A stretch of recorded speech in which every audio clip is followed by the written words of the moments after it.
नमस्कार दोस्तों, स्वागत है आप सभी का हमारे यूट्यूब चैनल भगवान भरोसे ट्रेडिंग की एक और नई लर्निंग वीडियो में।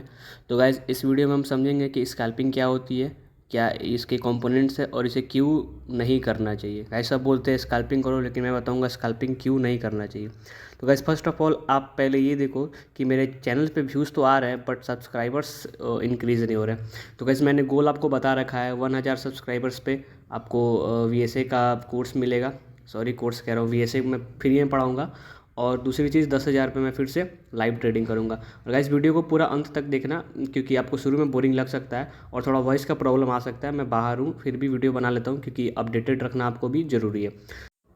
तो गाइस, सबसे पहले इंट्रोडक्शन, स्कैल्पिंग क्या होती है। देखो, स्कैल्पिंग एक बहुत शॉर्ट टर्म में बाई और सेल करना, जिसमें बहुत हार्ड क्विक डिसीजन मेकिंग होती है और आपको पॉइंट्स बहुत कम मिलते हैं, लेकिन उससे आप प्रॉफिट जनरेट करने की कोशिश करते हो। देखो, यहाँ पे आता है व्हाट इज स्कैल्पिंग। सबसे पहले ट्रेडिंग स्ट्रेटजी। आजकल क्या हो रहा है, आप किसी भी लाइव ट्रेडर का या फिर यूट्यूब पे कुछ भी पढ़ के और 5-6 पॉइंट्स की ट्रेड कर रहे हो, बाई सेल कर रहे हो और तुरंत उसमें प्रॉफिट जनरेट करने का ट्राई कर रहे हो। तो इसमें क्या होता है ना, रैपिड डिसीजन मेकिंग होता है। आपको कहाँ बाई करना है और बाई करते टाइम तुरंत सेल करना है, या फिर अगर आप सेल कर रहे हो तो आपको चंद सेकंड्स में ही बाई करना होता है। तो ये जो रैपिड डिसीजन मेकिंग होती है, ये स्कैल्पिंग्स में बहुत एडवांस होती है। तीसरा, मार्केट मॉनिटरिंग। आपकी मार्केट में पकड़ बहुत टाइट होनी चाहिए। अगर आप देखो क्या होता है ना, अगर इंट्राडे ट्रेडर हो, यहाँ शॉर्ट मार रहे हो तो वो यहाँ तक का टारगेट देखता है। स्कैल्पर्स क्या करते हैं, अगर यहाँ तक का ट्रेड मारते हैं ना तो वो टारगेट यहाँ तक का देखते हैं। तो देखो, अगर आप यहाँ तक का टारगेट देख रहे हो तो स्टॉप लॉस भी आपको इसी के अनुसार लगाना पड़ेगा ना। तो मार्केट की मॉनिटरिंग आपकी बहुत हार्ड होनी चाहिए। थोड़ी सी रिवर्स हुई आपके डायरेक्शन में और आपका एसएल हिट हो जाएगा। तो देखो, स्कैल्पिंग तो मैंने समझा दिया आपको कि स्कैल्पिंग होती क्या है, इससे रिस्क क्या एसोसिएटेड है, मैं वो समझाता हूँ। देखो, सबसे पहला चीज़ हाई स्ट्रेस। स्कैल्पिंग क्या होती है ना, देखो, आप पूरे दिन बैठोगे, आप किसी ट्रेड में घुसोगे और 3-4 सेकंड्स में वो ट्रेड आपकी ख़त्म हो जाएगी।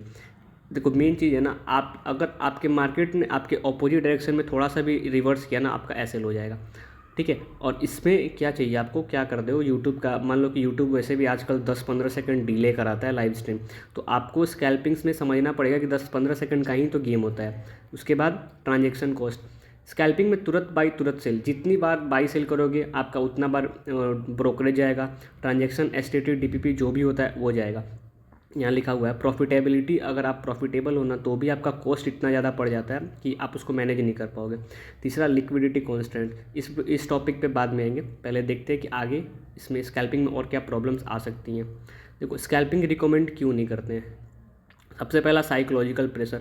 तुरंत बाई तुरंत सेल, मतलब आप खुद ऐसा समझो ना कि आप मान लो किसी मार्केट डायरेक्शन में ट्रेड ले रहे हो और क्या आपकी क्या प्रोबेबिलिटी है, सिर्फ 50% उस डायरेक्शन में चलने की। तो अगर थोड़ा सा भी रिवर्स करा ना, स्टॉप लॉस हो जाएगा। दूसरी चीज़, कैपिटल बहुत ज़्यादा चाहिए स्कैल्पिंग के लिए। अगर आप मान लो निफ्टी में 4 से 5 पॉइंट्स अगर आप ट्रेड करना चाहते हो ना, और आप सोच रहे हो 2 लॉट 3 लॉट से हो जाएगा, गैस कुछ नहीं होगा। फिर तो आपका हर एक ट्रेड में एसएल भी जाएगा और एसएल इतना बड़ा जाएगा कि आप उसको संभाल नहीं पाओगे, क्योंकि हम काम करते हैं गाइज 1:2 रिस्क डिवाइडर रेशियो पे। और स्कैल्पिंग में क्या होता है, आपकी 4-5 पॉइंट्स की ही ट्रेड होती है, तो आपको इस हिसाब से रिस्क तो 2 पॉइंट्स का लेना चाहिए। तो आपको पता है कि निफ्टी में 2 पॉइंट्स का एसएल ईजिली चला जाएगा। तो गाइज, इसमें कैपिटल कम से कम आपको चाहिए 50 लाख रुपये। उसके बाद आप स्कैल्पिंग शुरू करो, लॉट्स मारो, 500 लॉट मारो, 1000 लॉट मारो, फिर पता चलेगा। लेकिन हाँ, उसमें रिस्क बहुत ज़्यादा है।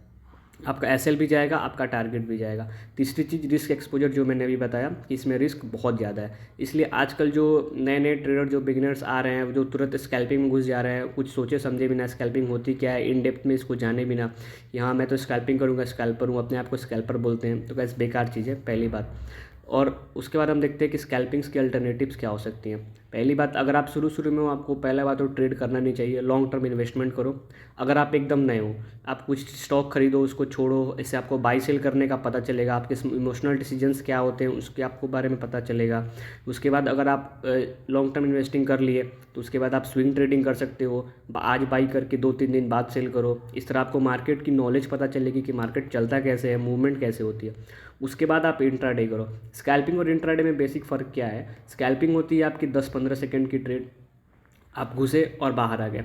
इंट्राडे में आप 15 मिनट, 20 मिनट, 25 मिनट होल्ड करोगे तो फ़ायदा ये होगा ना कि आपको समझ में आएगा कि मार्केट की मूवमेंट क्या हो रही है, 15-20 मिनट में मार्केट क्या प्राइस एक्शन बना रहा है, वीएसए क्या दिखा रहा है अगर आप वीएसए ट्रेडर हो।